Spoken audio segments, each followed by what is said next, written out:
Exceptionalism. And the first panelist is Viktor Shnirelman, a senior research fellow, Institute of Ethnology and Anthropology, named after Miklucha Maklai.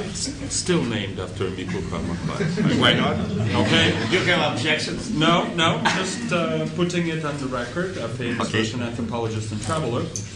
Of the Russian Academy of Sciences, so I also put that on record here. Viktor Shnirelman is an anthropologist who works on problems of ethnicity,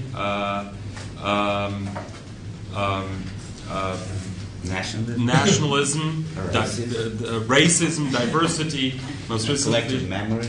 That too, human rights and human rights and current Russian public politics, right, as relates to this.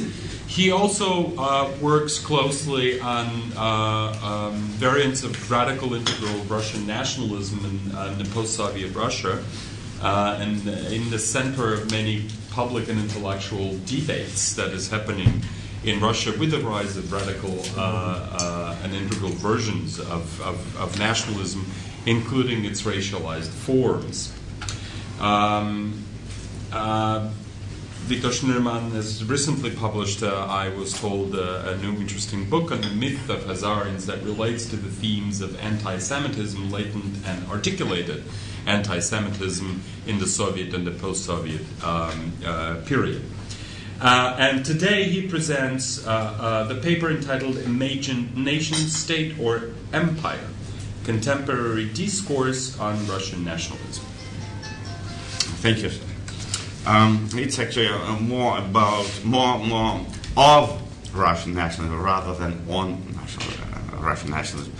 And it focused on the claims of exceptionalism, although without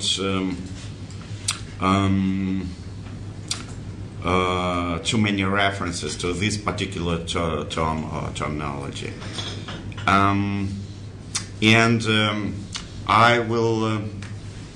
I will discuss, or I will use more ethic approach rather than emic approach rather than ethic approach. So, about 25 years ago, Roman Shparlyuk distinguished between two factions within the Russian nationalism: empire savers and nation builders. For the empire saver, the USSR in its later borders was in essence a synonym for Russia, and they aimed at the preservation of its political unity as a Russian state. At the same, the nation builders excluded certain lands and nations from the proper Russia. So I will discuss what contemporary Russian nationalism think about that, and primarily I will. Well, Russian nationalism is the whole range of variability. There are a lot of different groups with a lot of different political and non-political orientations. I will focus on Russian radicals primarily. So indeed, both factions, empire savers and nation builders, have arrived by the end of the 1980s and still exist. Yet there is a special faction within contemporary Russian nationalism, which ideology drastically differs from what was suggested and discussed by the Western scholars. And it is this current that I will analyze in this paper. When Roman Shparlyuk was writing his article, Russia witnessed an arrival of the Hyperborean idea associated with the view of the Iron Man. This trend was strictly connected with the occult teachings that came back to Russia and became popular at the wave of the second religiosity. which was replacing a discredited communist idea. The new religiosity was multifunctional, and in particular had to shape a national idea which the Russian nationalists were searching for during last 20 or 25 years from now. Several projects were put forward. Some of them focused on the empire, some others aimed at the pure Russian state. In both cases, an image of the Aryan or white man was used, whose origin was in many cases, not in all of them though, searched for in some ancient Hyperborea located in the far north, or in the Arctic actually. The occult views of anthropogenesis were greatly affected by Helen Blavatsky's ideas and her followers.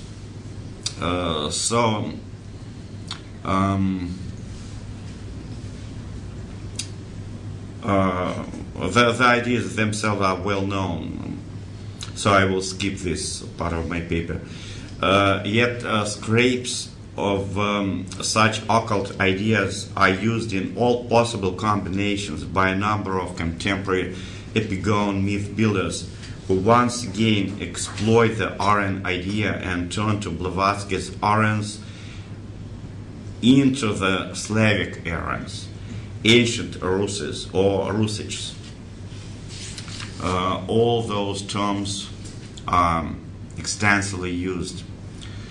The Aryan idea became very popular in Russia among esotericists, neo-pagans, and political radicals, both right and partly even left. In the 1990s, it was permanently reproduced in numerous newspapers, political essays, and science fictions. And when under Putin regime, political life was about to decline, about more than 10 years ago, many dwarf political parties just disappeared. What really happened, and it's interesting, many of their leaders just shifted to new religions or to literature. And they began to publish novels after novels, and they are very popular now. And they try to use them literally fields to introduce and develop their ideas, their political ideas. So they were nested during last 10 to 15 years. They were nested primarily in pure pseudo-scholarly literature, bell letters, political pamphlets, and occult literature, which were willingly published by well-known publishing houses. Many writers, marginal politicians, and activists of various new religious movements took part in this literary activity. Since the early 1990s up to the very beginning of the 21st century, empire served their political beacon. It already encompassed a vast territory without any well-established borders, because expansion was its permanent attribute. Yet during the last dozen years, certain Russian nationalists changed their mind and began to promote the Russian national state.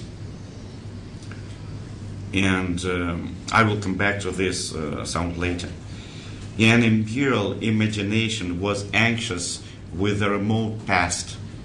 Allegedly, firstly, the Slavic Aryans tirelessly spread out from the north to the south, while bringing about high spirituality and accomplishing a civilizing mission. The primordial empire covered the entire world, or at least all Eurasia. Yet in the due course, a crisis has broken out and the empire has fallen into pieces. This concept suffered from megalomania. It claimed that Russes or Slavic Aryans were the earliest inhabitants on the earth, some primordial people who have given birth either to all other people of the world or at least the Europeans. These first people enjoyed earliest language and writing system, had a will for empire building, were bearers of enormous knowledge, and importantly, worshipped their own gods. Religion plays an important role in this imagination, yet it was not about Christianity. Some authors ascribe monotheism to the primordial Slavic Aryans. Others prefer polytheism. Some of those writers mention the Abrahamic tradition, but had in mind some genuine monotheism rather than Christianity or Islam. Certain authors point to Zoroastrianism as allegedly primordial Aryan monotheist tradition, earliest in the world. And what they really mean is the Russian idea without Jesus Christ. Others focused on the Vedic tradition, yet it looks like either monotheism or polytheism. Still others aim at some Russian religion, just Russian religion, without specification. In any case, all of them share the idea that spirituality was introduced in the world by the Russian people. The concept of traditionalism views human history as a devolution under which the super race destines to an inevitable decline.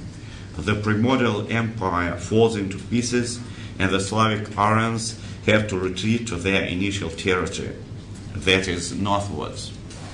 Yet, although their realm shrinks, it still encompasses Russia as the remnants of the first people come back to the homeland at the end of the cycle. Notwithstanding, for the occult teaching, this is a forerunner of the new cycle rather than the end of history. Noteworthy, there is no room for any plurality of culture or peoples in this concept. True, it describes a disintegration of the primordial people and a formation of regional states or empires, but it focuses on the movement, civilizing activity, culture, language, and religion of the Russes or Slavic Aryans alone. The world history is deprived of its colors and becomes uniform and boring. Only the Turkic people and so-called yellow race are sometimes mentioned as allegedly the Aryan relatives. Certain authors unite whites and yellows into some Russian entity. Yet sometimes this view is based on ethnic hierarchy, and the Slavic Aryans are represented as the teachers of the yellow race. The occult teaching pays great attention to the sacred space and its separation into north-south and west-east, where north and east are associated with a spiritual purity, and south and west with a profane material substance. Therefore, it is others or minorities associated with the south and west who are accused of a disintegration of the primordial empire. Its collapse is explained with a reference to regionalism and victory of a national idea, sometimes to expansion of strangers from the south or intrigues of some evil agents, and sometimes to a great infiltration of migrants, highlanders or barbarian nomads who, due to their demographic dominance, appropriated the Slavic Aryan culture, seized power, and forced so-called indigenous people to serve their new masters or to retreat to the north. Noteworthy, it is Semites who are often accused of destruction of early empire. Sometimes it looks like a clash of the Aryans. This is traditional, Aryans and the Semites, but sometimes as a Russian-Jewish confrontation. In any case, a struggle between light and dark forces is emphasized, and Christianity is used in this paradigm as an harmful or evil ideology purposefully imposed upon the Aryans to enslave them both spiritually and physically.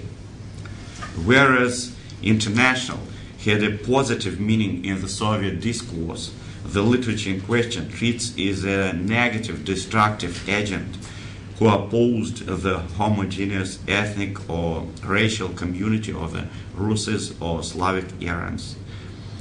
In this context, the Russians are ascribed with the universal morale and are oppressed to all other, are opposed to all other people with their so-called narrow national morale. Allegedly, this provides the former with a right and even a responsibility to lead the humanity, and to do this by force if necessary. Evidently, this sort of nationalism perfectly fits in imperial agenda and cannot stop one from ascribing the Russians with a traditional elder brother status. This sort of national building does not hinder to dream of the new empire with Russian power or Russian rule. What's interesting that we have to distinguish between National Socialists and National Democrats. Both factions emerged and developed in the 1990s, but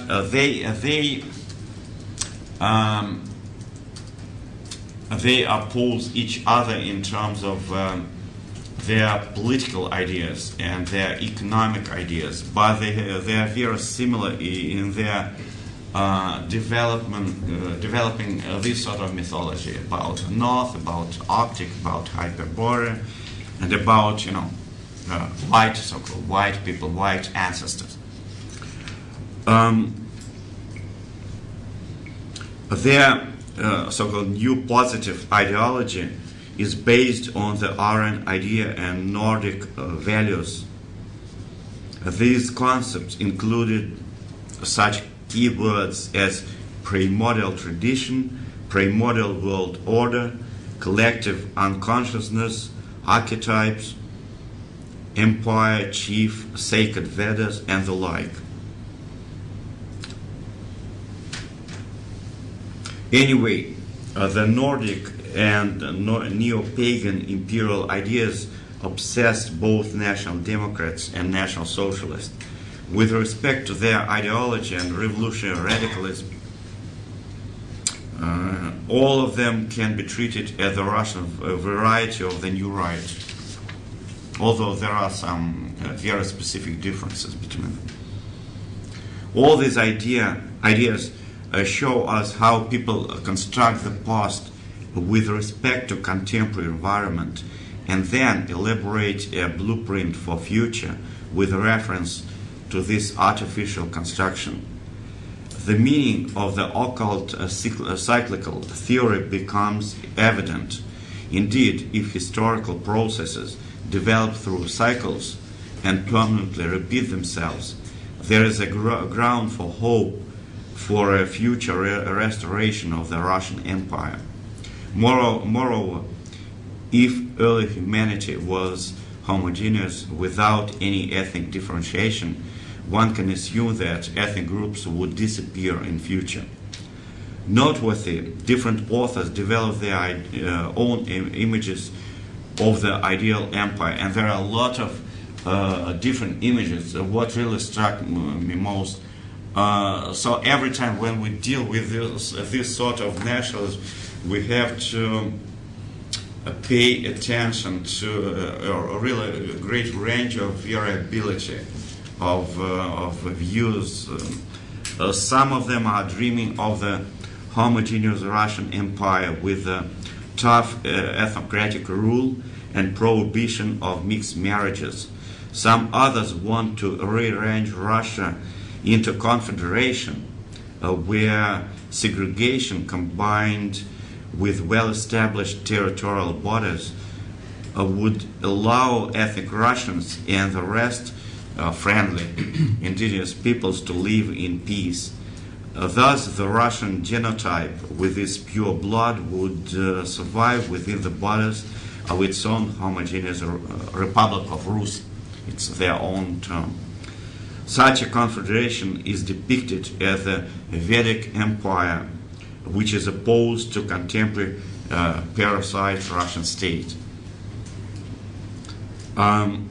European and Russian racists suggest to build up Euro-Siberia or Euro-Russia as an empire where, according to the New Right, a principle of the separation of peoples should be strictly observed. Every people should live at their own home.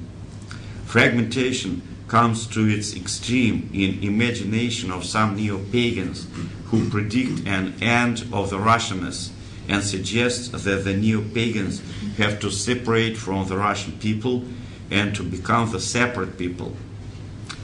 A pagan Vedic state should be their political arrangement. Some other ideologists develop idea of the Russian Islamic unit or Slavic Turkic Aryan Empire or Russian Turkish civilization. To accomplish this,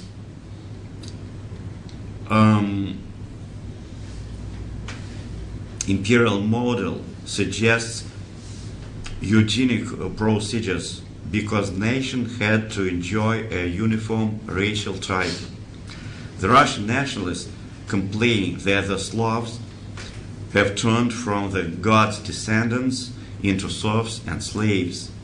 They pointed to some inequality of the Russians in Russia, where allegedly occupation rule based on Judeo-Christianity governed through centuries. Therefore, a building of the ethnic Russian national state ruled by a single Führer is, in their view, an urgent demand. In the very early 21st century, this approach has given birth to the Slavic separatists, and this is a very new trend. This moment is focused on is consisted from nation splitters rather than nation builders. The trend was initiated by a poet and activist of the right radical movement, Alexei Sharopayev, who has found the root of all the Russian misfortunes in the so-called Eurasian project, allegedly aimed at the extermination of the Russian people. So it's another view of Eurasia, absolutely different from original Eurasianism and from neo-Eurasianism. It's actually opposite. His book, Prison of the People, emphasized an eternal opposition between the northern and southern archetypes, where South was depicted as an aggressor permanently encroaching upon freedom and originality of the northerners. South was accused not only of military expansion and an aspiration to enslave northerners, but also of an ideological plot aimed at an imposition of other religion upon the natives and at turning Rus into multi-tribal Eurasian melting pot. Sharopayev views baptism of Rus as a beginning of the, he called it, Eurasian terror. He associates the highest Russian historical achievement with the Novgorod Republic, whose defeat from Moscow has caused a permanent decline that was inevitable under non-Russian rule and the dominance of the others. To help this lethal trend, Sharopayev champions Russian separatism, rejecting unity of Russia in favor of separate homogeneous Russian states oriented to Europe. He views Russianness in biological terms, with an emphasis on the purity of blood. His project is unusual for the Russian nationalists. He protests against the Russian statism and imperial stance that he associates with the hateful Eurasian project. He doesn't share traditional anti-Westernism and suggests looking for allies in the West. Yet noteworthy, he perceives the West in racial terms as the white world. He champions Russian separatism, for in his view it might be easier to serve Russian interests in several small homogeneous states rather than in large multicultural empire. The Great Rus, encompassing central and northwestern part of Russia, has to be their center of gravity. His imagination depicts it as a homogeneous cultural-racial entity. In addition, he ascribes it with Germanophilism. At the same time, while rejecting imperial mood, Shirapaev is by no means an opponent of any empire. In his imagination, a confederation of the Russian republics looks like a bridgehead for a new white, so-called new white colonization and a formation of contemporary neo-colonial empire. To put it other way, his Iron Counter project restores many ideas of the German Nazis and reflects a delayed modernization. But I would call this delayed racialization. That's what's happening now in this particular milieu. In January, so it's not only ideology, it's even political practice today. In January 2007, Shirapaev took part in so-called Novgorod Veche, which has been held in Greater Novgorod by National Democrats who called for disintegration of Russia. Nowadays, in a struggle against imperial centralism, Shirapaev is ready to throw away such notion and Russia and Russianists in favor of regional identities based on a number of various original Russies. In particular, he suggests reorganizing the Central Federal District into Republic of Zalesska Rus and shaping Zalesky self-awareness. Quite an unusual, right? Quite an unusual tendency. Okay,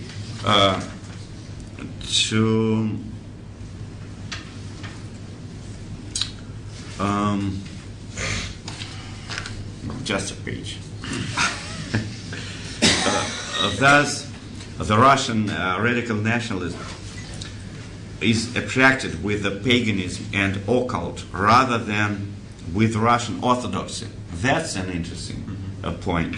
Even if they want to build up an empire, it is for the sake of greatness and mighty rather than for collecting and bonding together various ethnic groups under its banner. Russian radicals are anxious about territory rather than about its various cultures, and about state rather than about individual humans. Therefore, in their imagination, empire looks pure ethnic Russian. So they want, their greatness strictly connected with an idea of territorial expansion, just without the others. That's interesting. What is at stake is a protection of the Russian people from allegedly lethal influence of the others, their blood, culture, and rule. Russian radical nationalists not only do not want to manage plurality, they do not need it at all. Some nation builders call for democracy, but this democracy is for ethnic Russians alone. It doesn't admit any minorities. Some activists are even ready to sacrifice unity of Russia and to dismember it into several small Russian states for the sake of the purity of blood. If evidently the Russian radicals manifest a minority complex. So, to conclude, where are the minority complex and a fascination with the race theory from in the Russian radical nationalism? This is an interesting point. The lack of democracy in the USSR and a sham democracy in contemporary Russia did not and still do not permit ethnic Russians to enjoy any political advantages as an extension of their demographic dominance. Centralization of power and weakness of its local institutes, together with non-transparent political process and marginalization of democratic media, all of this produces social alienation and awareness that the general public is separated from decision making and that many political decisions contradict people's interests. In this environment, power is not only perceived as alien, and it's not extraterrestrials, it's alien, which are here, at the land, at the ground. But sometimes power is ascribed with alien ethnic racial nature. Indeed, while suffering from the lack of democracy in the multi-ethnic state, people often ascribe less popular political decisions to evil aliens' will, and the aliens are identified with either real acting politicians or some secret agents behind them. All this shows that Russian radical nationalists suffer from paranoid colonial consciousness. Although Russia was an independent country for centuries, they feel themselves colonial population, which permanently suffered from the alien ideology associated initially with Christianity and then with Marxism. And it is not only ideology that is blamed. To prove that Russians suffered from the colonial rule for centuries, some authors argue that there was too little Russian blood in the Russian Tsars. In their view, this concerned all the more readily the Soviet political leaders. To put it briefly, the USSR satisfied the Russian radicals with everything but one point: it's international for show. And they are dreaming of a similar powerful totalitarian state, yet with the Russian rule and Russian ideology. Therefore, for example, one their leader, late leader Shnirelman, suggested a threefold formula: Russian national ideology, autocracy, and genetic totalitarianism. There is no room for liberals and Democrats in this context. They inevitably look like fifth column or even devil's serfs. To conclude, nowadays the Russian radical nationalism combines what seems unimaginable for the Western mind: Russian nation with empire, sometimes even with a colonial empire. Noteworthy, nowadays this project not only attracts marginal politicians, but also is supported by popular current in Russian fiction. Coming back to Sporluk, it is worth noting that he criticized those who identified Russian nationalism with the most extreme fascist or racist ideas and groups. Yet nowadays, it is them who are very active in this field. Thank you so much for that. Thank you very much. And we turn now to Aigul Zabirova, our second panelist here. Professor Zabirova is a sociologist. Sorry. Yeah, we need to move the laptop. Should I go in? Yeah, that's the idea. Yeah, thank you. So as we prepare the logistics for the presentation, please. So we'll move. No, I think that's the PowerPoint presentation, which requires the presence of the speaker at this table.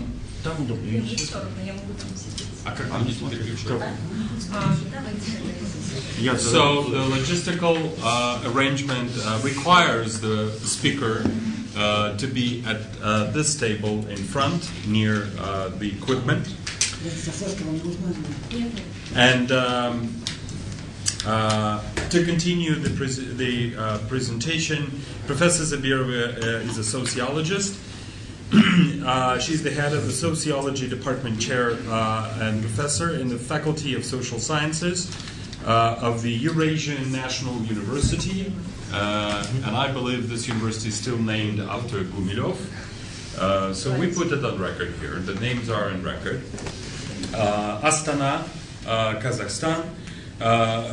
Professor Zabirova bridges the sociological milieux in the Russian Federation, in Kazakhstan, and in Western Europe and in the United States of America.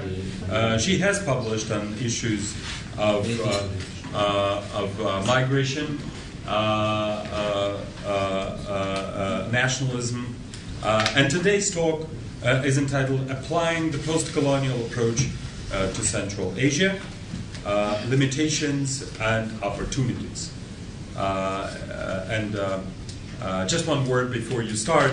I think I'm puzzled whether the question of exceptionalism is something that pertains to the post-colonial approach, or is it pertaining to the very fact of application of post-colonial approach to the Central Asia. So this is the puzzle for us, and I'm sure it's going to be sorted out as we listen to the paper. Please. Okay, I will try. So, in my paper, I want to show the possibility of post-colonial ideas in exploring of emerging new Kazakh capital and evaluate how current Kazakh elite project was succeeded.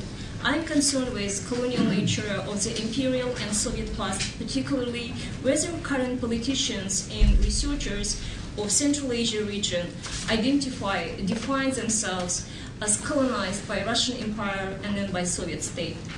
Therefore, there is a question on how much are ideas of the post-colonial approach created in the frames of C-type empires applicable in studying of Eurasian space and Russian Empire as land type. The second part of my research question is the following. In the case of post-colonial ideas are applicable in post-Soviet space, then in analysis of which phenomena are they efficient in. So, having studied more than 10 years the new national identity's influence on urbanization process in Kazakhstan, I am in search of theoretical ideas and frames appropriate to conceptualize the changes occurring in our main cities and the whole country. So I argue that post-colonial paradigm is applicable to the analysis of changing cultural and political urban landscape, as well as in the analysis of dramatically changed ethnic composition of the Kazakhstan. So the other reason of referring to the post-colonial approach in my case, due to its poor known in Kazakhstan.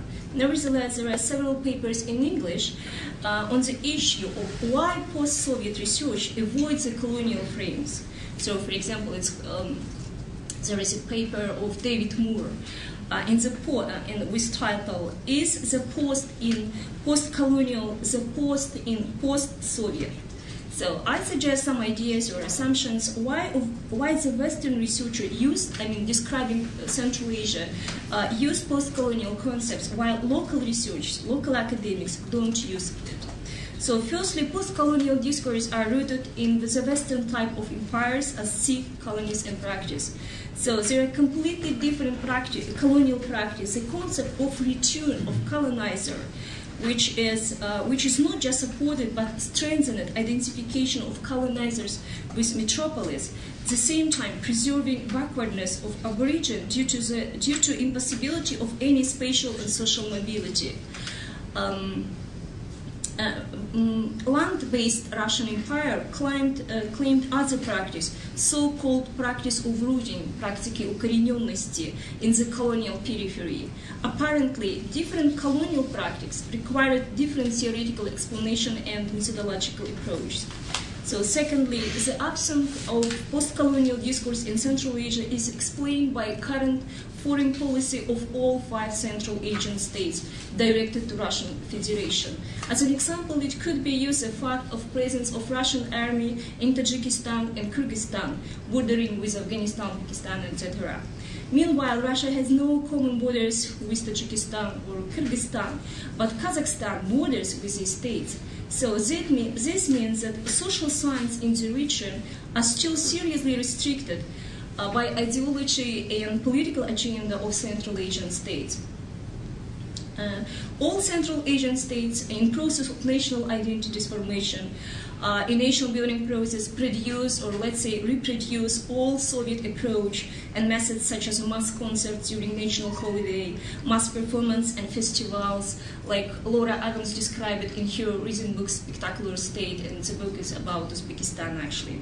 So remembering the Soviet slogan, socialist on form, national on content, I assume that there are post-colonial practices without post-colonial discourses in the region. All 5 Central Asian states, in result of another reason is that all 5 Central Asian states, in result of transition to market, embrace social indicators like public health service, death rate, life expectancy, education, etc., couldn't reach indicators of the last Soviet census. So I suggest that this fact also limits development by local academics, post-colonial discourse in region. And finally, it's necessary to mention that post-colonial theories were reproduced by so-called post-colonial scholars, such historians and anthropologists like Spivak, Said, Babka, etc., those who migrated to metropolis from the colony and studied in the West, became known and let's say high-paid professors. That means emergence of post-colonial theories, firstly in the former metropolis, and only then their transmission to the former colonies. So in case of post-Soviet states, the basic link of local academicians are middle and old age scholars educated in Russian language. Most influential of them, let's say, graduated from Russian academia, they didn't change their conviction on Soviet state achievements. In other words, these are those whom Russian scholars Sergei Panarin and Natalia Kosmarskaya named as empire children, Дети Imperio. So who are the empire's children? They are not necessarily Russian, but they are Russian-speaking, for example, Kazakh, Kyrgyz, or Tatar, etc. They don't have strongly expressed own ethnic identity, and I believe that their basic identity is still post-Soviet. They first of all identify themselves with the post-Soviet culture, defining themselves as post-Soviet men. So what is the possibilities of application as a post-colonial concept in studying Kazakhstan? Firstly, this is studying the pre-Soviet and Soviet history. Apparently, the Central Asia is a part of Russian Empire, and USSR is the most reasonable region for applying the post-colonial approach. The thing is that in Western studies, the Central Asia always had been described as an example of Soviet colonial regime. There were usually underlying strong resistance to communism in the region, on texts and ideas of Western academia. Another feature by Western view was maintenance of cultural traditions, and especially religious one. So, but what is the limitation of applications of post-colonial approach in studying the history? So, I would say that one of the major reasons for many Central Asian scholars to consider the post-colonial approach as not applicable is still open question regarding nature of joining the Soviet republics to Moscow. So the question is still open, it was violent or non-violent.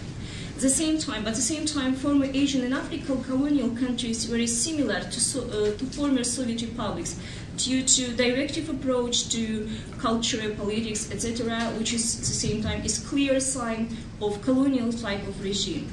The metropolis was the main decision maker concerning development of peripheral republics from the moment of joining the Kazakhstan, for example, to Russia, and before dissolution of the Soviet Union. Secondly, application of the post-colonial theory is productive in study of intimate domains, as it's shown in work of one of American professor Adrienne Lynn Edgar on her work Marriage, Modernity, and the Friendship of Nations. So she explains that Soviets never consumed interethnic marriages as a trivial problem and personal matter. Soviets always were trying to control a personal life on the whole population.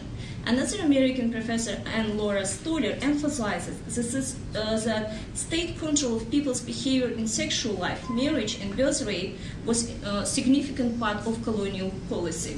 Soviet academic Julian Bromley argued that inter-ethnic marriages, for example, allow modernizing undeveloped periphery. Meanwhile, modernity for Soviet academics was expressed by Russian features. Here more often Russian language was used, and the Soviet way of life supposed Russian meal and Russian housing style.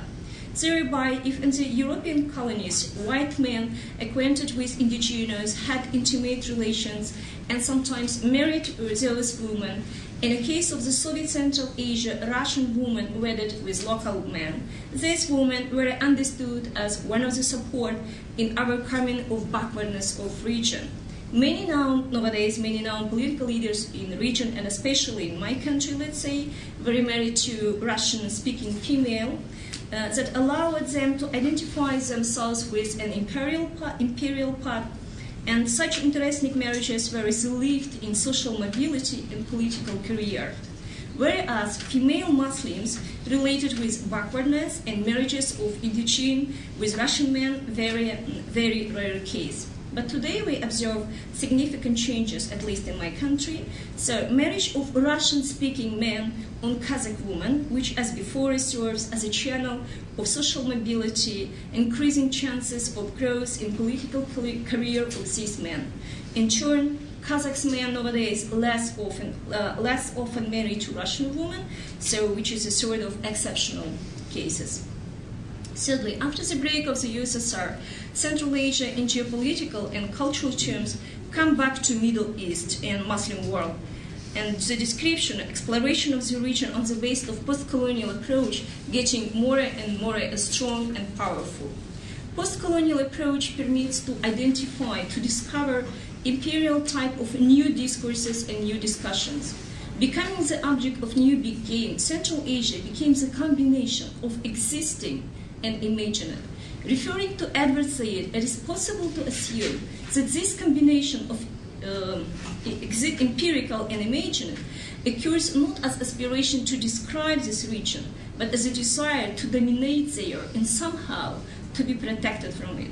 So I argue that global mass media and their new discursive practice are of the successful tools of new colonization of the region. So, for example, concepts of radicalism, fundamentalism, etc., define the content of new geopolitical discourses in the Central Asia.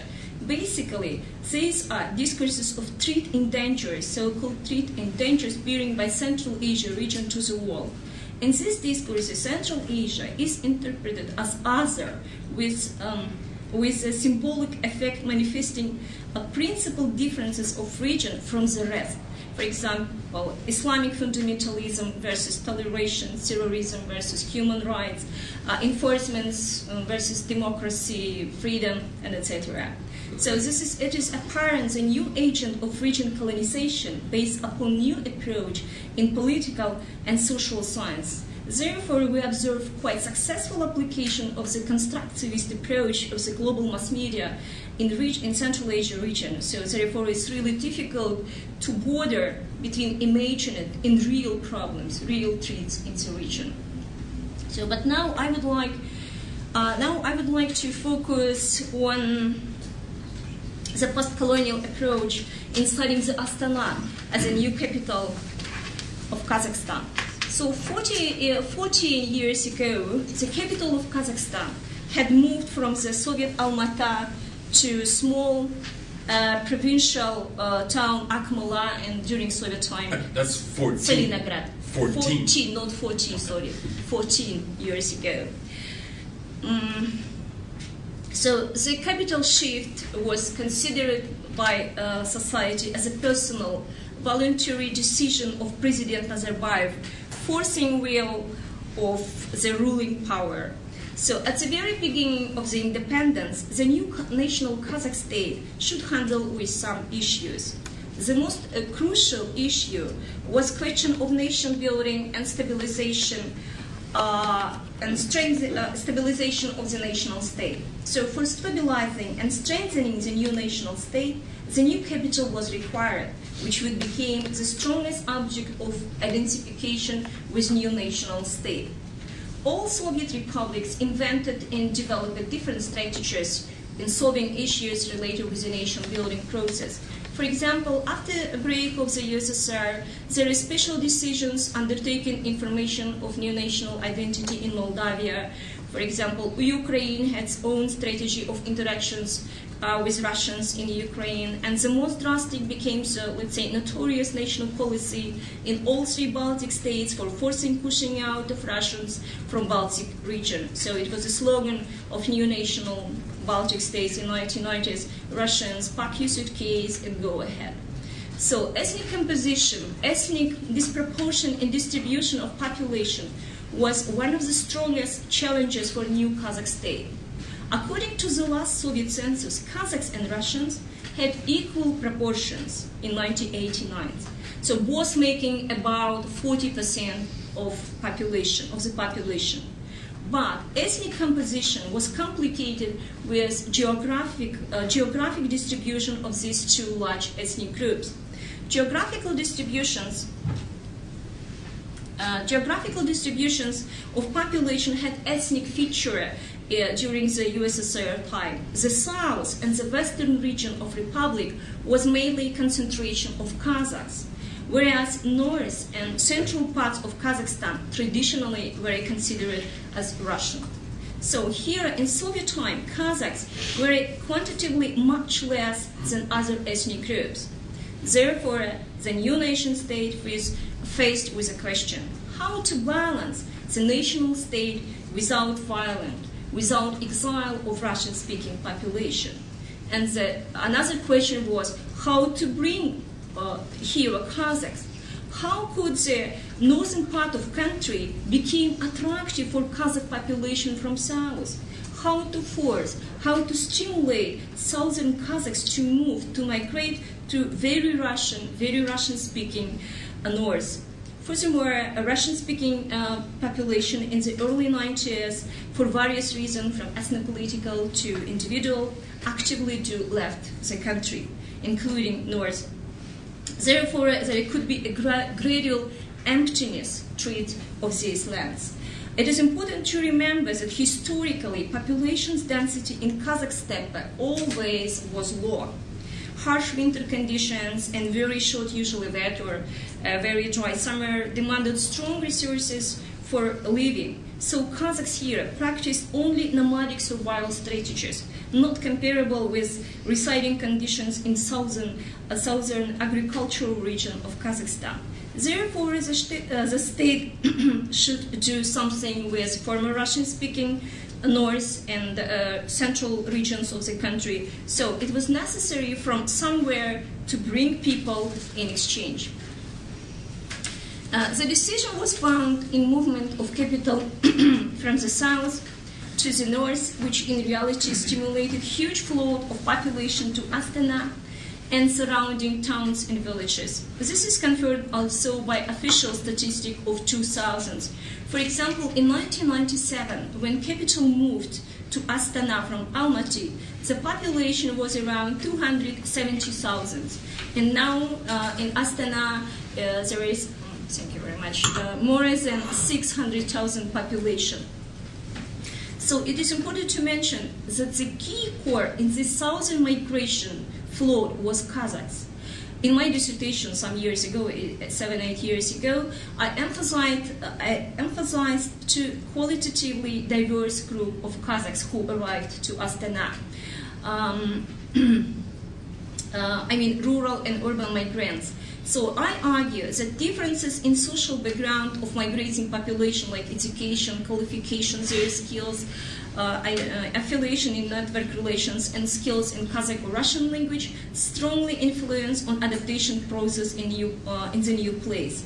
So, moreover, I explored how emergence and development of the new national state influence on rural to urban and city-to-city migrations of the Kazakh populations.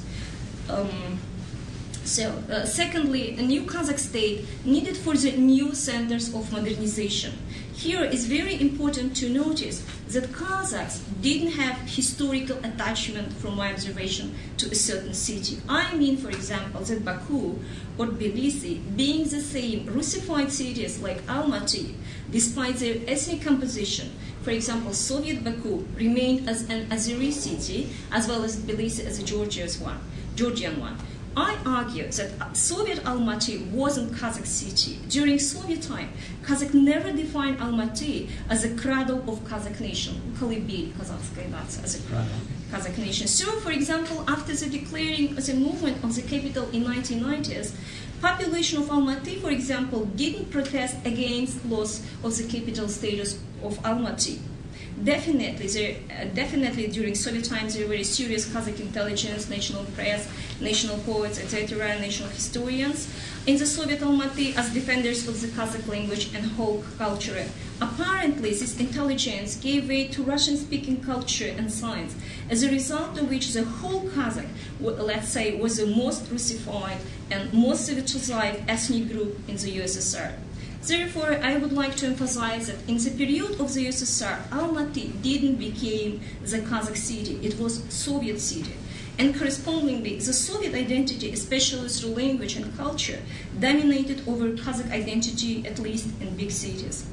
And if at the moment of the USSR decay, Baku, Tbilisi, or Tashkent together with Bukhara and Samarkand, already had necessary urban platform, urban foundation for nation building. In the case of Kazakhstan in early 1990s, this urban platform should be created. Therefore, Nazarbayev, as country president, constructs or supports, let's say, northern expedition.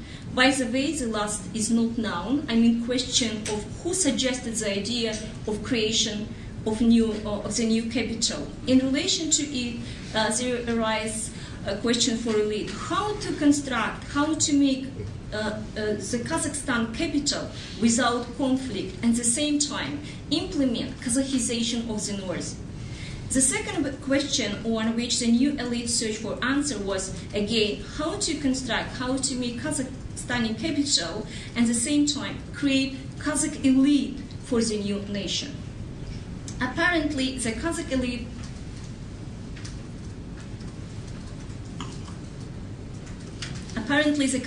made decision to construct new national core for the new national state and to arrange this core in the new Kazakh capital.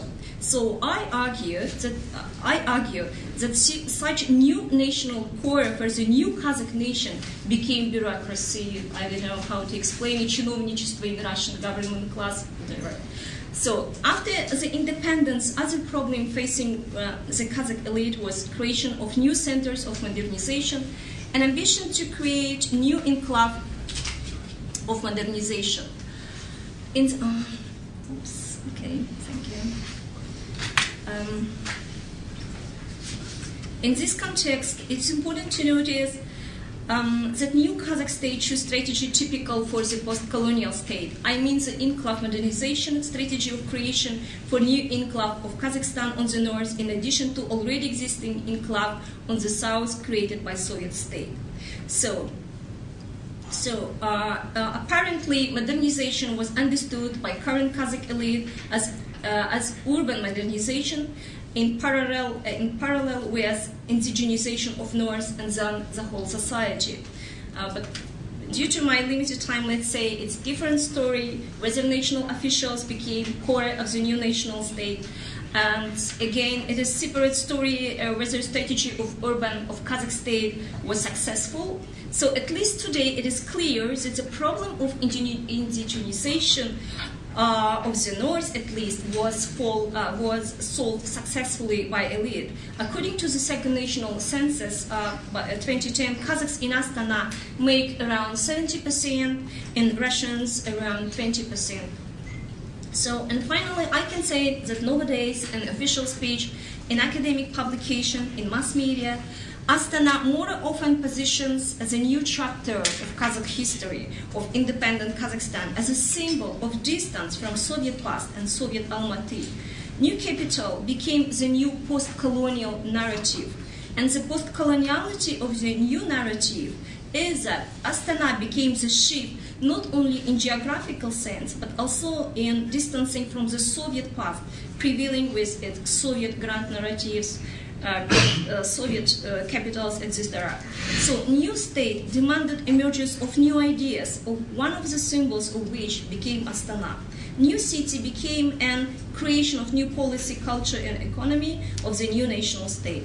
So firstly, the ethnic composition of the northern part of country has been changed, and now we observe situation, let's say, quite typical for post-colonial countries. I mean, particularly, I mean the fact of speed urbanization. But at the same time, there is a sign of Eastern or Muslim type of urbanization. I mean ruralization of cities, because in our case, I mean in case of Kazakhstan, the state, the government, let's say, didn't think over with what and how to adjust the floating rural population in the new urban places. So, and secondly, revival of national or cultural traditions, change of language situation, and emergence of new political, cultural, business elite among native population as signs of post-coloniality of Astana. So there is no timer, I have like 1 minute to conclude, to wrap up. Okay, so but I was going to speak, so something about architectural monuments in Astana. Thank you. So, in order to show. Slideshow. Yep. Oops, what's it up?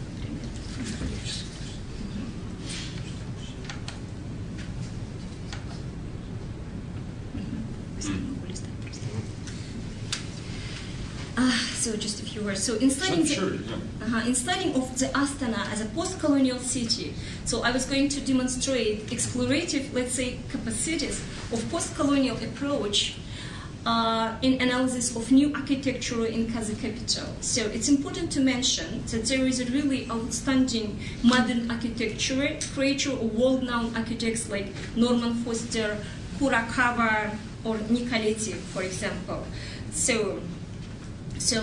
So my idea was that I suppose that only local meaning, only local history and memory embedded into modern monuments built by even global architects like Norman Foster, Nicoletti, etc. Thank you very much for your attention. No, I mean, if you want, you can go on with the pictures. I mean, there's just to show pictures. No, not to show, but give your understanding of how this urban scape is post-colonial. I mean, if you could eliminate on this material, that would be great. Sure. Okay.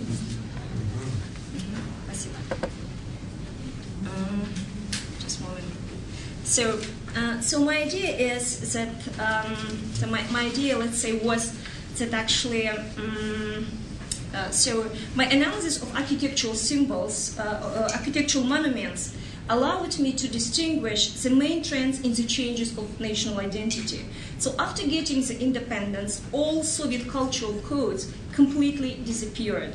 So all monuments in Astana, are new, so in exception of two, actually. And so there is no architectural monuments of Soviet time in Astana, and they are replaced by new signs, symbols claiming to be connecting, identifying, creating, and expressing new national identity of Kazakhstan. So, and I was going to say that actually only cultural codes of Kazakh ethnicity are used, and most of them rooted in the idea of imperial mounds and shamira, as well as other Kazakh ornaments. And but my question is that taking into consideration the time continuum, I remarked that in Western European countries, architectural monuments became symbols of national identity after a certain period of time. After acceptance of these objects by society, no changes in elite structure could change the status of these objects. So efforts of political elite by mobilization of the information field resources under the patronage of architectural monuments in Astana made these symbols practically at the moment of their creation. So finally I suggest that ownership of monuments in Astana belongs to political elite, but the question remains if the monuments will survive in the time of next political power in Kazakhstan. Thank you. So we open the Q&A part of the panel, and the floor is open.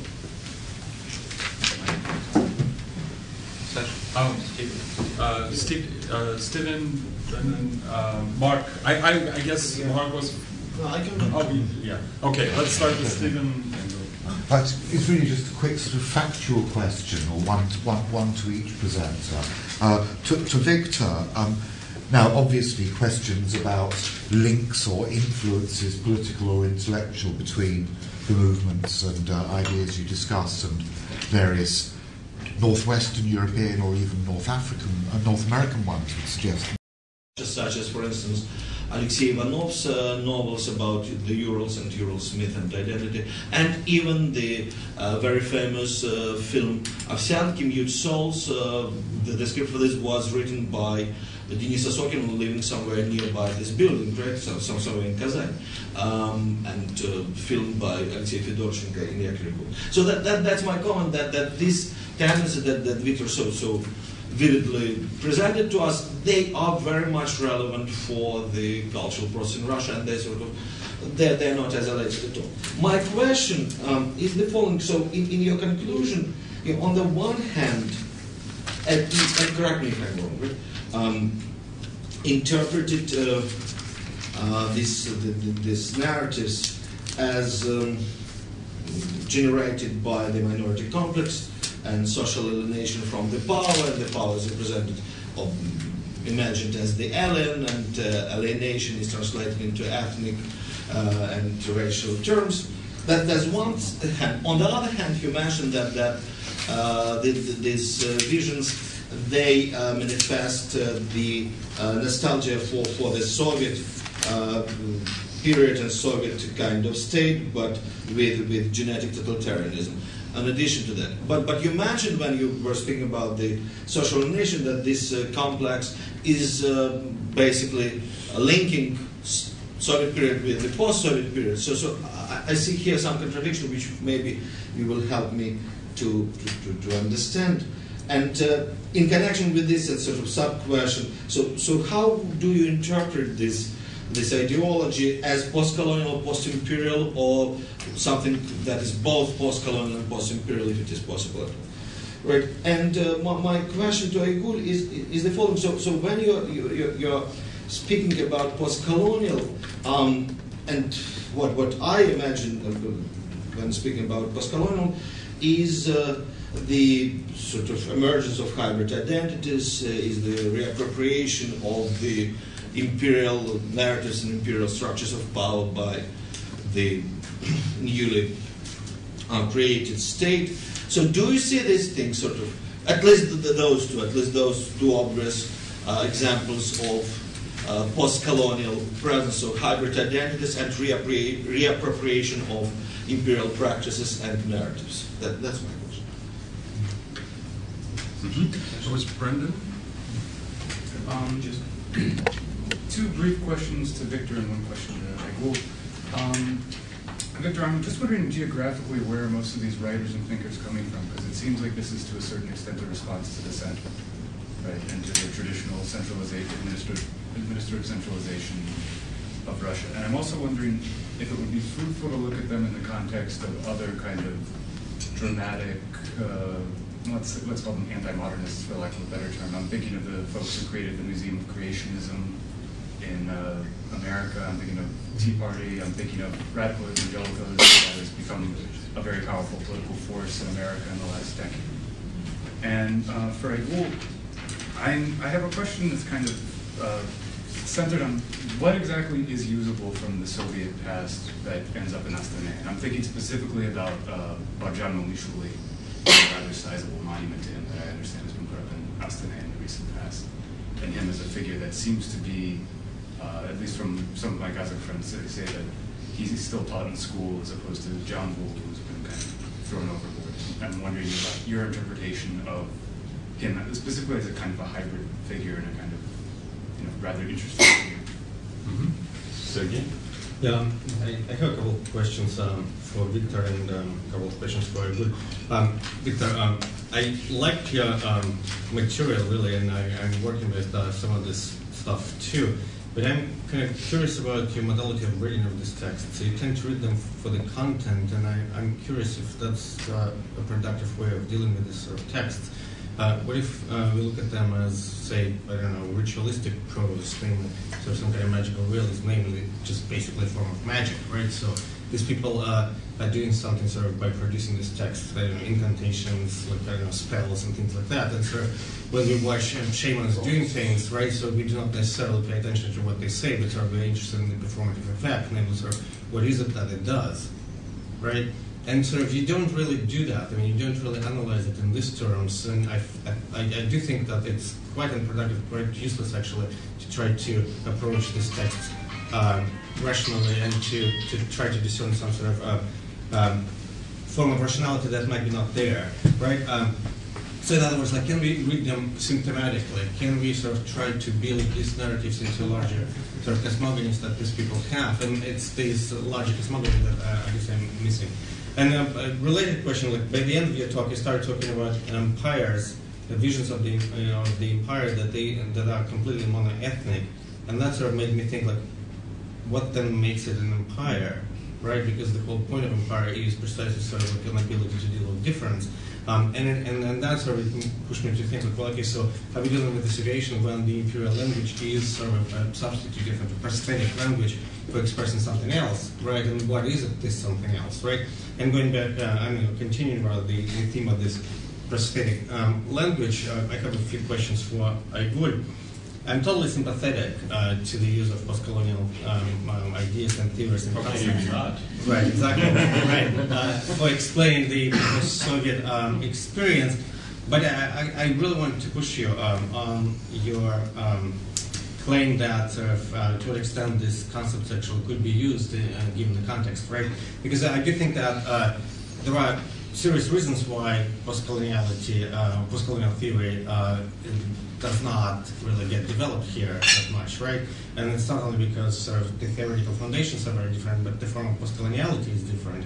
And I think you described it pretty well. So, like, what we do as a form of postcoloniality, we basically have a very romantically sort of determined vision of the nation state.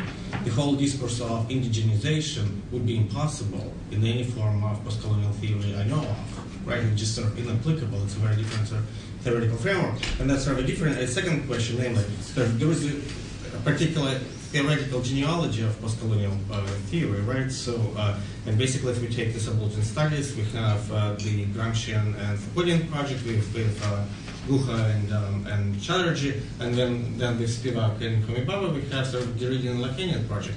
None of these theoretical frameworks are popular in the former Soviet Union. None of them has been developed, right, properly. Same in Kazakhstan. And it's interesting, in your own sort of representation and discussion, you kind of miss them completely. So they're not a part of the picture. You cannot have a postcolonial theory without actually doing postcolonial theory. And I want to emphasize the word theory, right?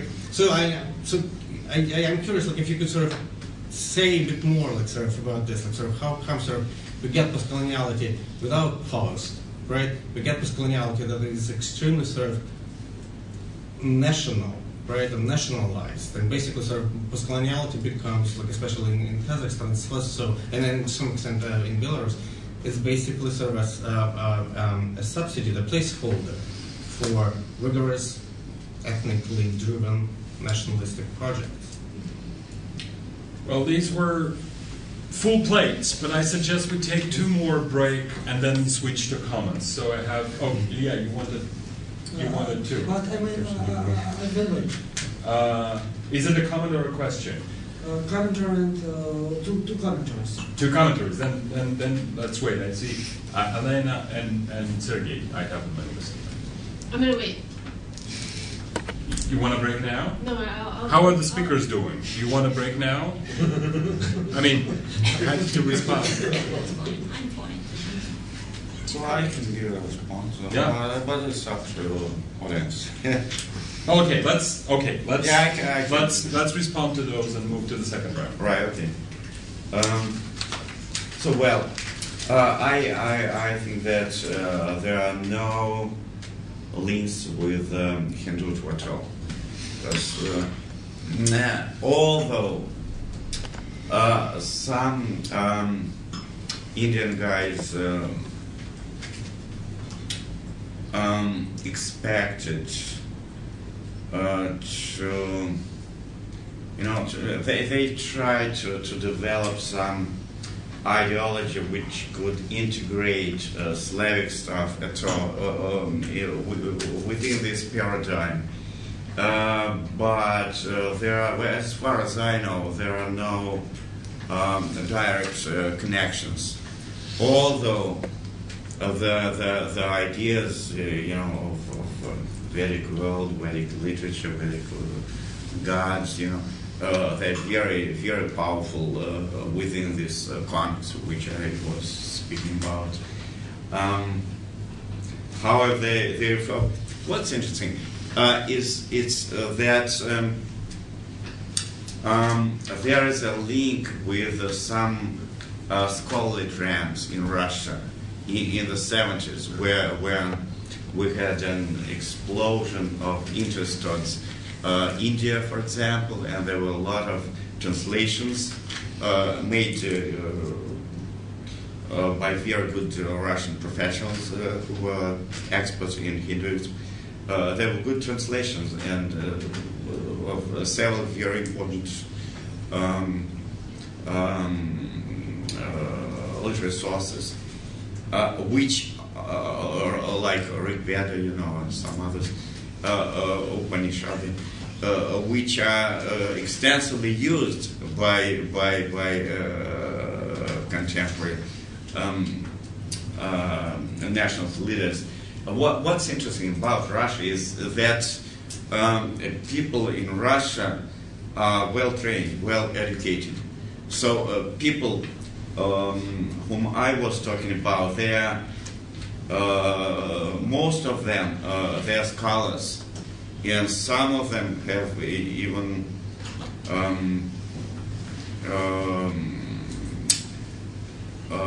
scholarly titles, But what's interesting about them? They're primarily from hard sciences, from chemistry, from physics, from math stuff, and no people from humanitarian fields. Social sciences. Yeah, that's interesting because it's quite different from what we have in Ukraine, where it's very different. So now about what Mark was talking about. Well, actually, people like Sorokin, like Bykov, they're not my heroes. Yeah, that's why I was commenting. Yeah, but what's interesting about them is that their books you were referred, to. They demonstrate to what extent this mythology is popular.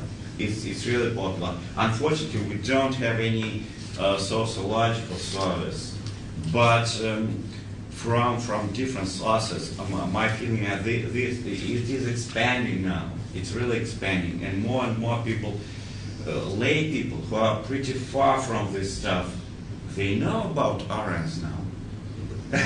Really, because it's well. I studied literature. I studied novels, but written and published by another sort of guys. They're not that well known, because they are not Sorokin, But well, there are more than I guess a dozen well-known publishing houses which are specialized in publication. Well, probably for commercial purposes primarily, but they publish each volume has is published in 5,000 copies something, and then they are republished by the same publishing house or some other publishing house. So if you're some, it's a lot. And if they publish this sort of novels, it means that there are consumers. So now, well, what's interesting about Soviet books, Orientalist, it was translated into Russian, but it was translated by publishing house which is run by Russian nationalists, even run national Russian radicals, and Krylov, you know his name. He was pretty connected with this, and this is not a chance. This is not a chance.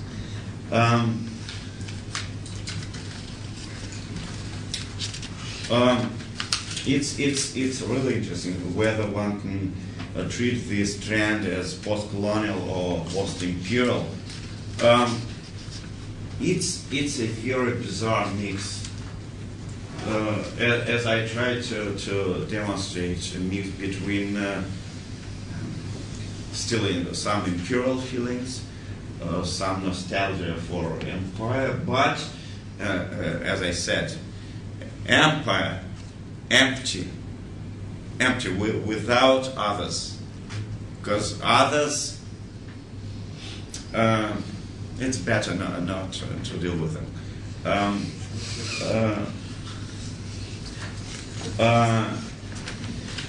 Because when they think about others, they think about contemporary gastarbeiters. Because, as I said, it's well known, it's a very high level of migrantophobia in Russia. So, from some novels or some political pamphlet, what I picked up is that the idea that, it's better to restore, the Soviet Union, to expand and to include those territories, including Central Asia. But on the other hand, we don't want Central Asians. We don't want these people because, we see that gastarbeiter and it's too much for us, And it creates problems. It creates, this mythology about ethnic criminality and other ideas dealing with migrantophobia, quite similar to what they have in Europe. Absolutely the same ideas, the same complex of ideas. So, what Brandon asked me. Mostly these people I deal with, they are from the center. They are from Moscow, St. Petersburg, not that much from periphery.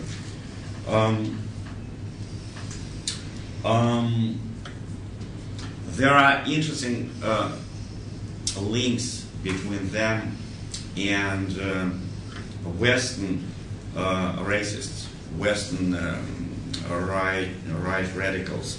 I would just mention the name of David Duke, who for several times from 2000, he for several times visited Moscow, and he was invited by well-known Russian writers. Prokhanov invited him and some other people.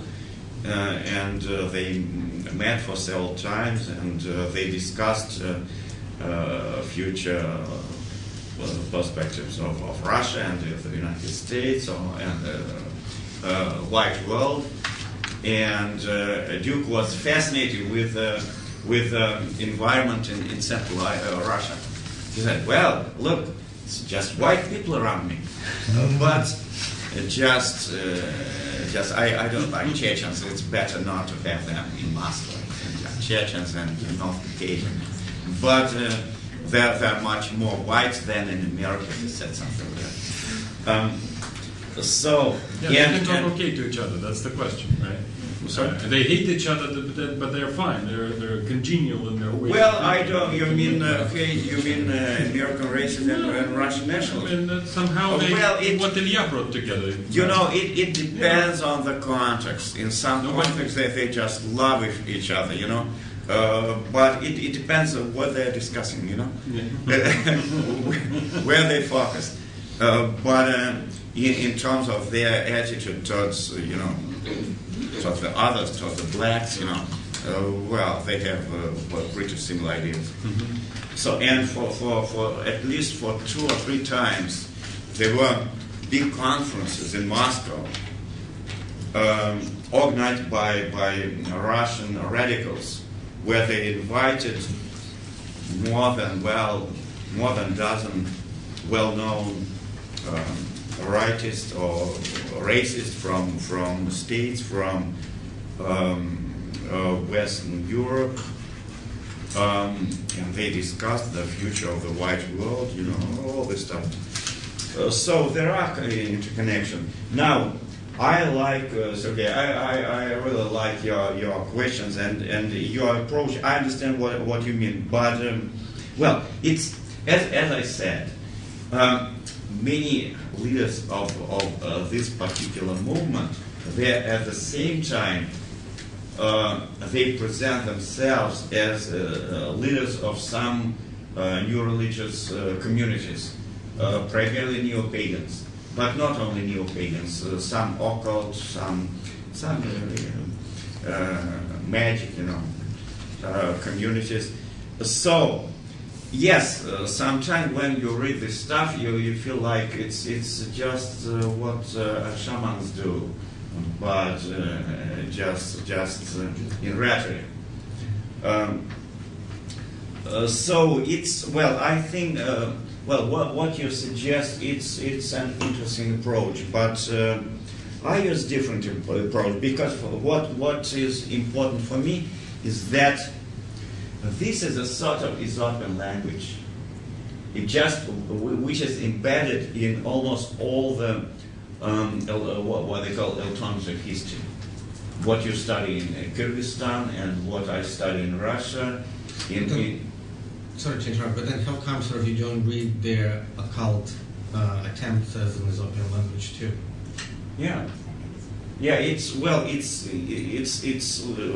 it's an effort, and one has to read between the lines, which is pretty common in Russia. Now we all know how to do that. So it's. What I try to demonstrate, I try to talk about the nature of this myth, about its context, but then I try to explain the political message which is embedded into this sort of mythology. But of course it's important to also to study lexicon, to study just terminology, to study this sort of stuff. Well, I agree with that. Well, probably in future I'll do that.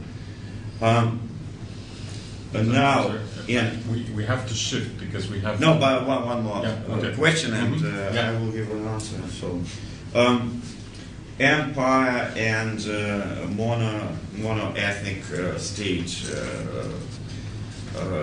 can it be combined or not? In this particular discourse, it's combined.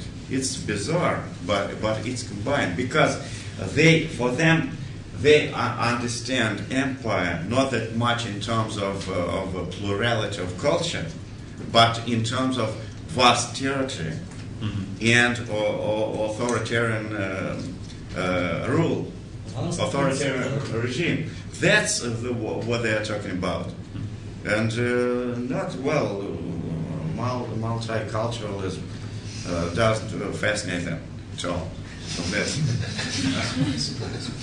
So we shift to another panelist. Please. Thank you. So, first question was your Steve question.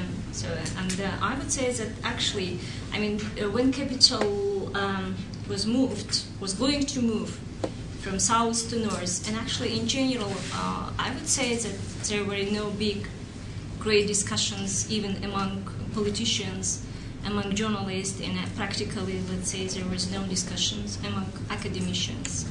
So I would say that again, the situation is, it was for different reasons actually why there was no discussions, but at the same time, and your question is there any reference to international experience, right? So, in which, if I could correct myself, when I said Lahore, of course I meant Islamabad. Silly slip of the tongue. Sorry. No, but at the same time, for example, it's very important to say something Islamabad. From my observation, again, for example, that first time in all, let's say, presidential speech, there was no reference to any, let's say, Asian experience, no Asian countries, and actually it was only one reference to, let's say, to America, to Brazilian case actually. But at the same time, so there was no reference to actually to international experience. And I remember it was one book. I don't know. It was one book regarding Beijing. So as far as I understand, some time ago, China too, they shift the capital to Beijing actually. But I don't remember what time. That was back in history. Yes, but actually it was one of quite strong reference to Beijing. But at the same time, let's say, thanks to good oil budget our country, so our government ruling class, they have opportunity to invite, let's say, if it's possible to say, iconic architects like Norman Foster, etc. And at the same time again, initially, I think initially it was ambition not just to build new city. Initially, it was ambition to build something great in Kazakhstan. So, but again, it's not known even now, for example, to whom this idea was belong, for example, and what initially suggested on what we have now, for example, it's not so. It's unclear. But at the same time, let's say to some extent, I think, this project, Kazakh Elite project, was quite successful. Let's say. So at least people who come to Astana, they admire of left bank of city. So and actually Astana nowadays is divided in two parts. There are old part of city and new part of city, and the division is river. So and let's say that actually new part of city, there were administrative buildings, and at the same time there is a housing, but it's quite expensive housing. And actually only for government in general, for business class, because it's, let's say, it's expensive, but it's, it's quite comfortable, big size, etc. So at the same time, a lot of entertainment centers. So in that case, I would say that it was. Please save time to conceptual questions so that we, there were a couple of them that I noted. And the second question was Mark's question regarding hybrid identity. And so if I understand Mark correctly, is there any, is there any reproduction of imperial practice or previous imperial practice? Reappropriation. Reappropriation. My answer is definitely. Not only Kazakhstan. Definitely yes. Yeah, definitely yes, and not only Kazakhstan, at least all Central Asian states, as I mentioned, before, in process of nation building process, they, let's say again, I would say that they're using only old Soviet approach, and what I mean actually, sociologically, it calls institutional approach. So it's actually the same building process. Through language, education institutions, etc. But at the same time, for example, so after the break of the USSR, there were different, let's say, social class, cultural groups in Kazakhstan, and one of the biggest class was, let's say, Soviet people and Soviet leaders actually. But nowadays, I would say that new elite already appeared, and there are new kind of new elites. One group of elites, educated in West, because regarding government agency Bolashak sending two students to abroad to really, really good Western universities like Columbia universities or London University, etc. So there are at least on the, how to say, on the level of vice minister, for example, it's usually quite young guys, like something between 30-35 years old. So my idea is, I mean, regarding hybrid identity. So I think practically maybe, like, let's say 5-7 years, and I would say that all Soviet leaders, they will disappear, and new Kazakh elite will come. But at the same time, it's not so clear what kind of new Kazakh elite, because from my observation, I would say there are two kinds of new Kazakh elite. One group educated in West, but another, the second kind of elite educated in Kazakhstan. I mean, within only Kazakh language, actually, at the same time. So I don't know what is it, how to say, what is the destiny of our identity in that case. Now, would you say, I'm sorry, but would you say it will be a new Kazakh elite or a new Kazakhstani elite? In first case, I think in both cases there is no chance to be Kazakhstani elite. The idea is when all Soviet, let's say, Soviet socialized leaders, when they left, actually the political scene, there is no chance, actually, seriously, honestly, frankly, there is no chance to have a Kazakhstani elite. But at the same time, everything should be fine, I think, with Kazakhstani people, with Kazakhstani nation at the same time.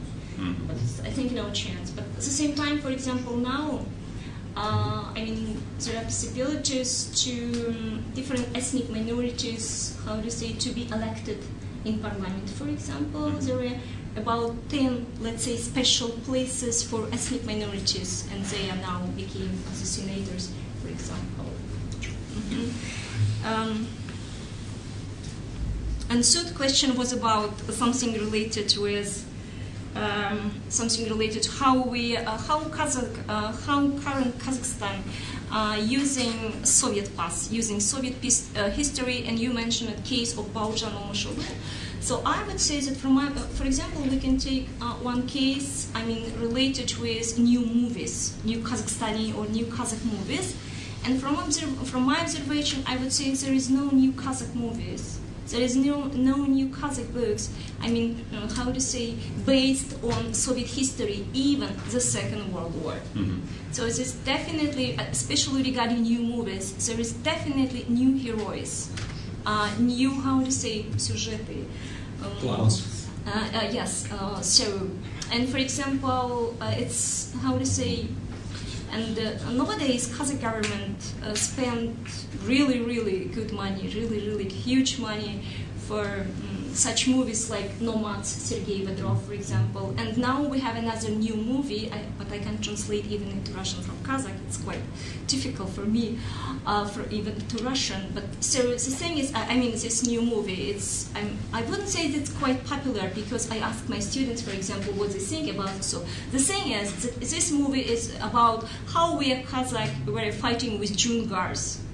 I mean, a lot of time ago. And the thing is, and hero is absolutely, let's say, unknown person, absolutely unknown Baturs, etc. So now I would say, I think, but again, like in many Soviet countries, we observe a sort of удривление истории, archaization of history, actually. So I would say, unfortunately, because both my granddaddy, they went to the Second World War, there is nothing to do with Soviet history, actually.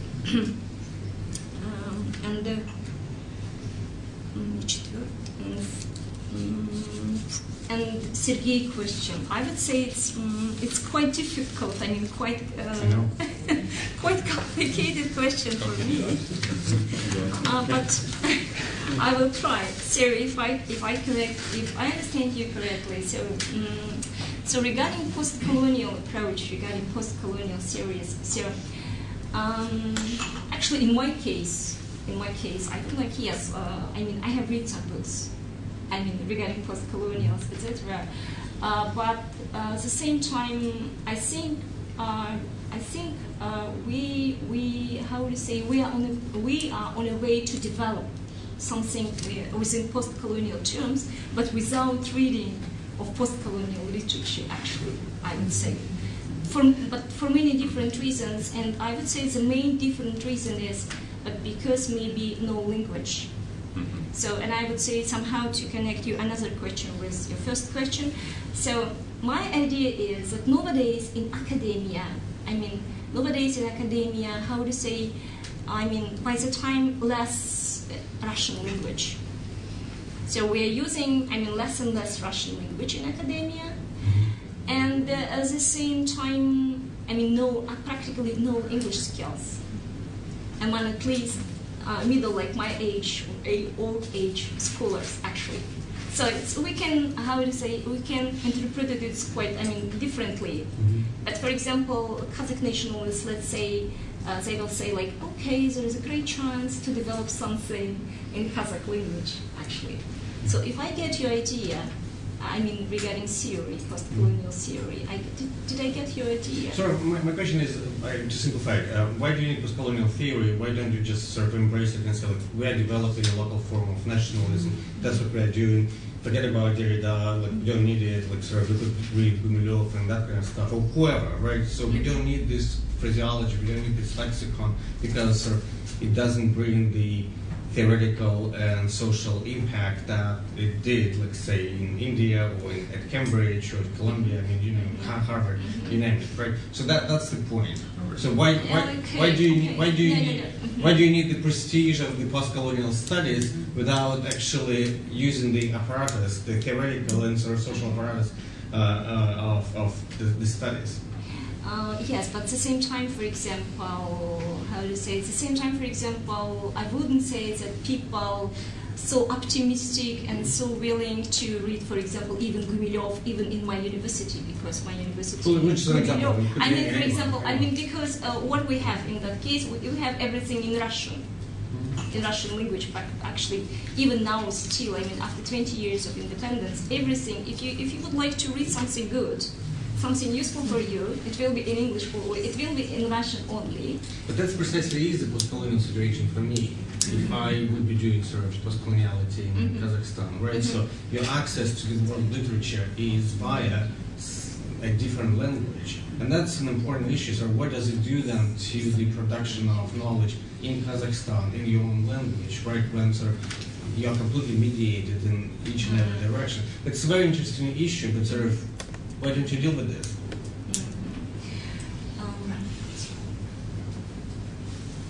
You don't need to answer now. We can actually open a discussion.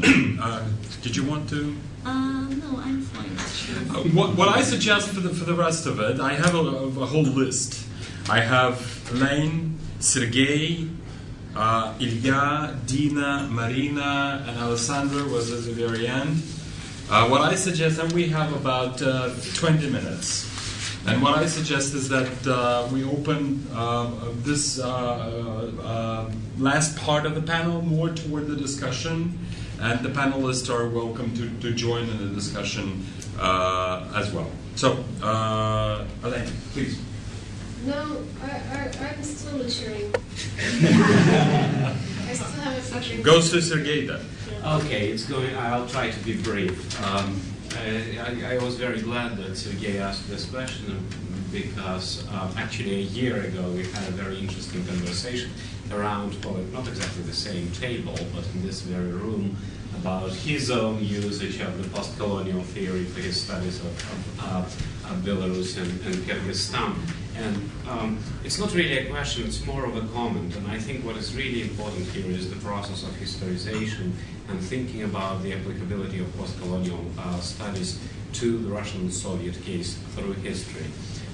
And sort of as a small footnote, this has been a question for Imperio for a very, very long time. And in part, I think the whole project of New Imperial History is an attempt to respond to the situation when so many languages, analytical languages developed in other imperial contexts, seem to be inadequate for dealing with the historical contemporary material of the Russian Empire and the Soviet Union. And as an example, I would use David Ciani Moore, whom you cited in the beginning of your paper, and his sort of famous now intervention, which created a very unusual situation when he came in and proclaimed Hungary to be a post-colonial country, and Hungarians said, no, we don't want to be post-colonial. We are Europeans. What are you talking about?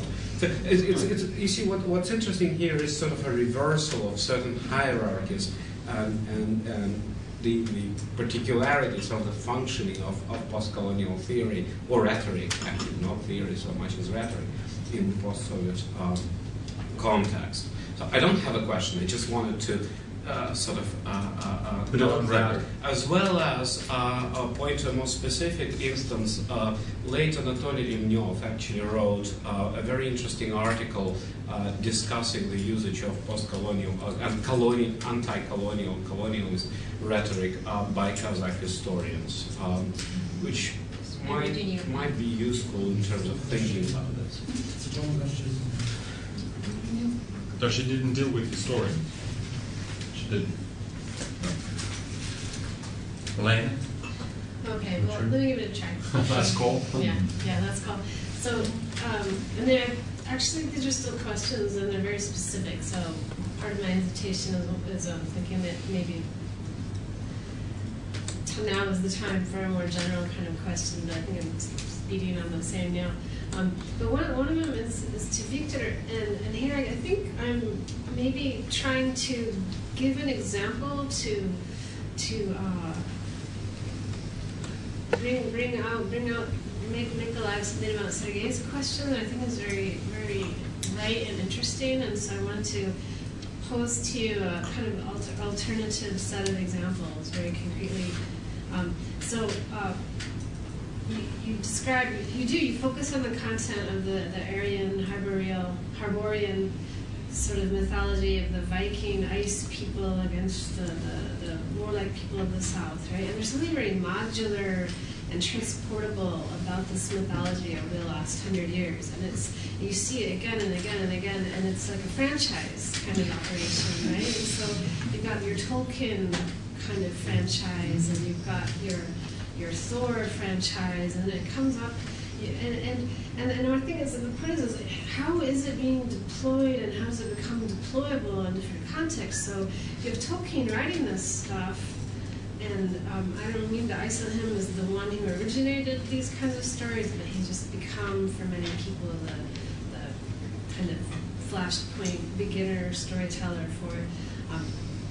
But that, he got a letter from somebody in the Nazi establishment in the late 30s asking him if he would start writing propaganda for them, because the story of the elves being threatened by Mordor just seemed to really fit the idea of popularizing a race war. And he said no, and he was horrified, and his actual intent was he was but so you look in the U.S. at the sort of fanboys who take up Tolkien and take up these sorts of Nordic mythologies, the sort of war, pushing back that poisonous enemy from the south, right? And you've got on one hand the sort of gamester War of Warcraft, people with very liberal sorts of politics and gay-friendly politics and playing around with gender and rights for furries, and everybody should, you know what I'm saying? There's sort of open politics set of engagements with that particular kind of imagery on one hand, but then you've got your Nazis in Illinois and Skokie taking up the same story. So how is it that content can be activated in different ways? And I think, how is it invoked? How is it taken up? I'm not sure, I'm not convinced that it's embedded in the story, but it's there to be taken out. And so, but maybe that's making it, bringing that question to too much the level of detail for now. And I had a question for Aigul as well, but then I think that would get us, maybe I should wait again. Yeah. So, yeah. I'd like to also first a little commentary for Brandon. Russian extreme right love not more on the Tea Party, but they love Lyndon LaRouche first of all from American radicals. They republish in many variants legal Narush arguments about the close decline of America. Next commentary for Aigul and for Sergei. It seems to me that we may observe some different variants of the evolution of humanitarian science on the post-Soviet space. For example, the post-colonial rhetoric and post-colonial apparatus is widely used in Ukraine. For example, and it's quite different situation than in Kazakhstan. And I met twice one situation. Twice I described what is post-colonial to young Kazakh poets, and both of them repeated in different words that it's just my situation, but I didn't know this word, post-colonial. And some commentary for Viktor Alexandrovich. Just a moment. I must read. First of all, you speak about nostalgia to Soviet Union. It seems to me that now this nostalgia became more and more virtual. The Soviet Union moves to the historical memory to the space of the epic past. But we may define the very concrete period which is formative for those ideology, ideology about what you speak.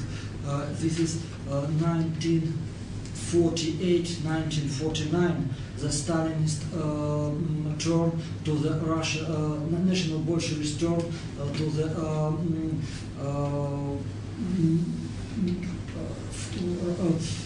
harsh Russian nationalism and anti-Semitism. It seems to me that that was the years of the concentration of ideology, which is repeated in contemporary Russian extreme nationalist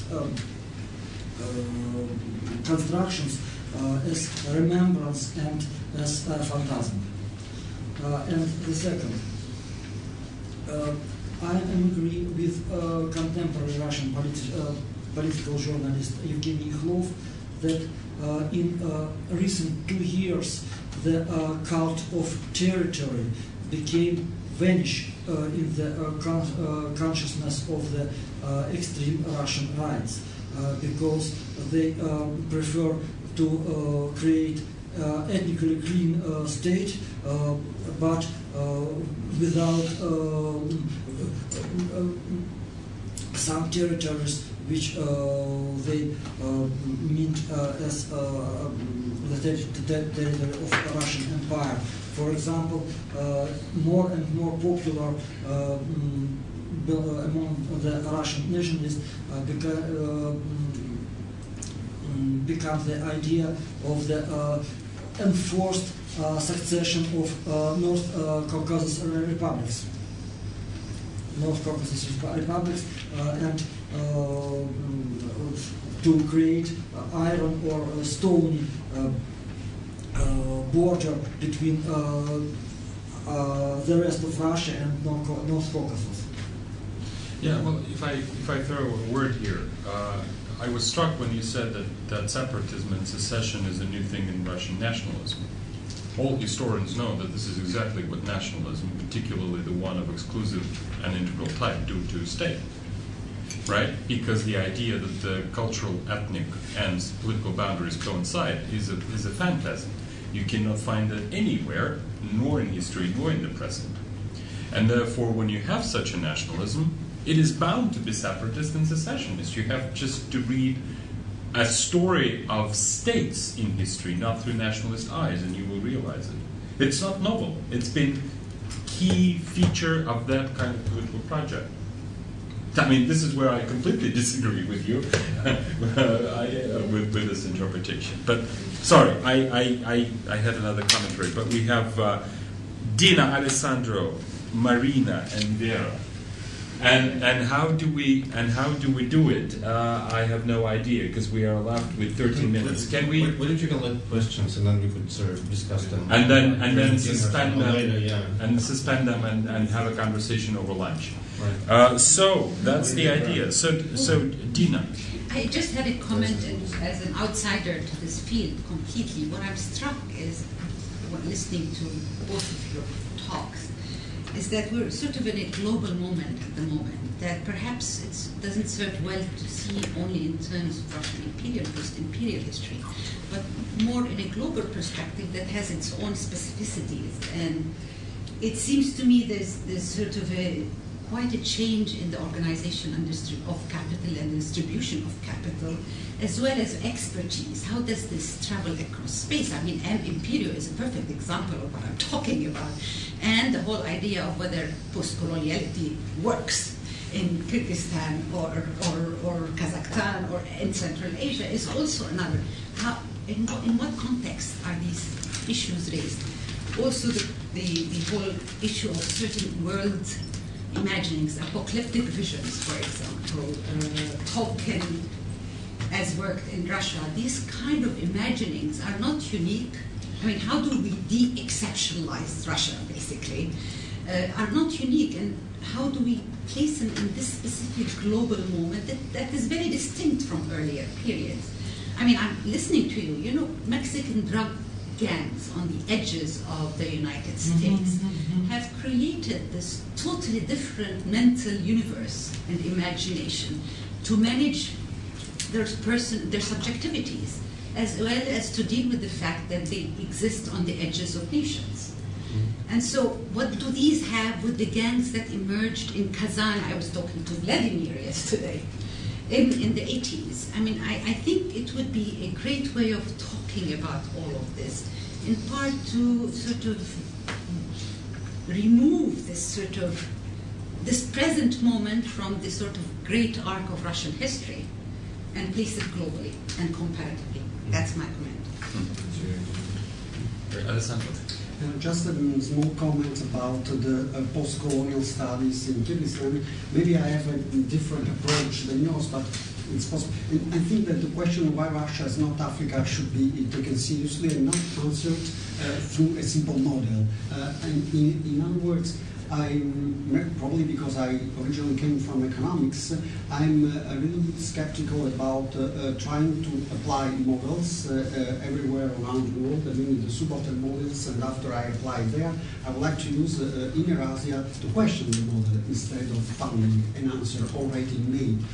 In other words, instead of having a new God, after Marx and after Foucault, and now it's the subaltern, it would be better to ask more questions and ask precisely why in Eurasia is not Africa, precisely because or India, but precisely because when I'm working now on the other side with Africanists or with Indians, of course I'm much more sympathetic, but I accept the other view with some friends who are the other who are mostly critical against the subaltern, precisely because when I enter into the archives, I have the impressions, and that it was not my previous idea, just I found and say, okay, maybe they are wrong, that most of the sources we can discuss this tomorrow, they use are colonial sources made by colonialists, and when you enter into the subaltern argument, you are just inside the colonial discourse, not outside. You are just like in life, but you are completely inside. It's not a way out, it's a way in. And it's not by chance that in Africa and India now,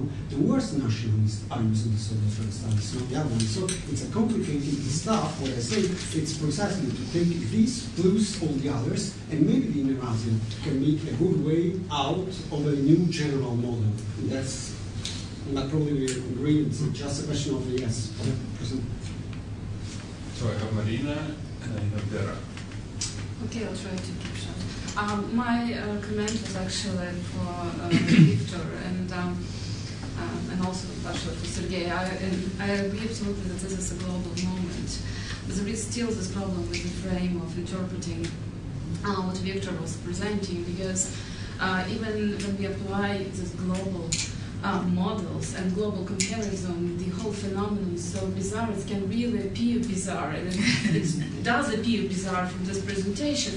And I keep thinking about kind of historical, probably the first example of appearing of historical appearance of this Russian national Aryans in Russian history. Turn of the centuries, 19th, 20th century, you have this very specific group of Russian nationalists. You can't understand them without placing them in this very broad imperial context of debates about modernity, about all this actually scientific issues of miscegenation, of racial mixing. So it's not just a kind of ritualized practice.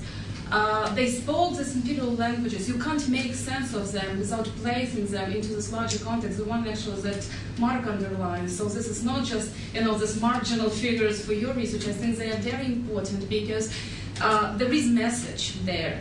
And you can't make sense of them without presenting them as something awkward, something strange and unexplainable, without placing them into this context. And I have to say that probably part of this movement that you described, they actually involve this pre-revolution experience. So we have not only this occult kind of trend, but we also have publications like Russian Racial Theory, which is a kind of pseudo-scientific publication, but they republish this theoreticians of Russian racial Aryanism from the turn of the century. So somehow they see themselves in dialogue with these guys. So there are different layers to this, and you need this to reconstruct, languages of self-descriptions and this larger cultural context in order to make sense of this phenomenon. Otherwise, we still will be laughing at them and saying, well, awkward, strange people, just do they want. Okay, that was Marina's commentary, and Vera to conclude. I'll try to be as quick as I can.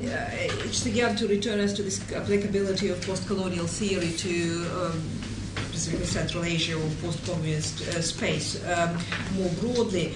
I agree with Sergei. It's very often this kind of wider theories when we try to apply them to Russia, former Soviet Union, they kind of muddle the waters more than they explain. But we also have an opportunity to make theoretical and methodological contribution to nuance theories with the help of our material.